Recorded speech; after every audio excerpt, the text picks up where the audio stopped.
Syempre, hindi kumpleto ang release kung walang collector sets. These are called Chickens and Crowns collector sets. No? So, sa loob ng wooden crate na to, meron kang makikitang 2 decks of bicycle chickens and crowns. At meron ring figures. No? So, for the first figure, you have Buck.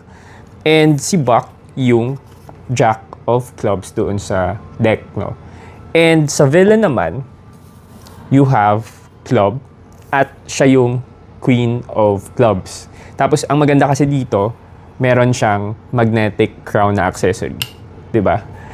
Tapos, ang pairing yan kasi sila yung magkalaban doon sa clubs. Pagdating naman sa kabilang set, you have, syempre, dalawang bicycle chickens and crowns na deck rin.